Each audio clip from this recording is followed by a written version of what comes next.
hacer discutir.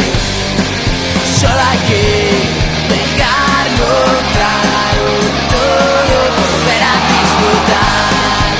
Algo que decir, algo que pensar, tener las cosas claras para no volver atrás. Cambiar la dirección en un solo motor, dejar las cosas claras para no acabar tan mal.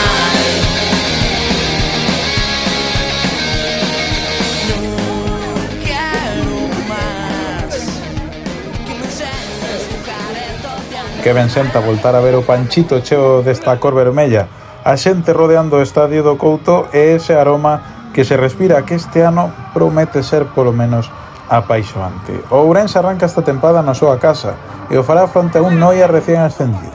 Caras novas, clásicos ourensanistas e domingo de fútbol. Oficialmente podemos decir que estamos de volta con este Unión Deportiva Ourense Noia Clube de Fútbol.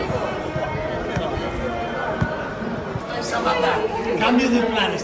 Sí, o cambio de hora no puedes. ¿Por qué quiere que se cambie primero? Si no, no llega a tiempo.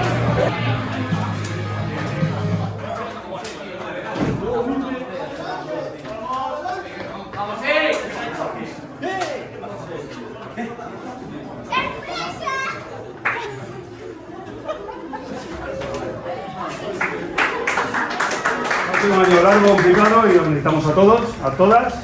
Y para que los chicos sepan que detrás hay mucha gente apoyando y también que vosotros y vosotros las familias sois muy importantes para nosotros. Entonces me gustaría, no somos andaluces, somos gallegos, pero sabemos tocar las palmas y a capela sin música, ¿os parece bien? ¿Parece bien o no? ¿Viti? ¿Sí? Vamos, va. ¿Está ahí, arranca, Viti?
Ahí está bien, vuelta, Tom.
Pois deste xeito é como chegamos ao final do partido. Primeira encontro neste estadio do Couto, que ben senta volver esas previas no Panchito a arrancar a tempada desde o noso estadio e, por suposto, se pode ser con vitoria como neste caso, moito mellor. Empeza da mellor dos xeitos esta tempada, con esos dous tantos en primeiro lugar dun Varo Fernández que se vestiu de dianteiro centro e despois xa no treito final no engadido o penalti que convertiu o noso Álex Fernández. Non cambian moitas cosas por aquí, os de sempre siguen tanto no verde como na bancada. E, por suposto, felicitar o Noia nesta visita ao Couto, que fixe un partido máis que completo, especialmente o seu guardameta que, bueno, fixo que moitos dos nosos atacantes se marcharan de Baleiro no día de hoxe. Nada máis, esperamos que, se non estades abonados, vos abonedes, eso primeiro, para vivir tardes como esta, ou mellores incluso no Couto. Outros deberes que tendes, como a min, comprar a camiseta e equipación deste ano, tanto a primeira como a segunda, a que máis vos guste, e nós, polo de pronto, vémonos na próxima. Chao! ¿Cómo era?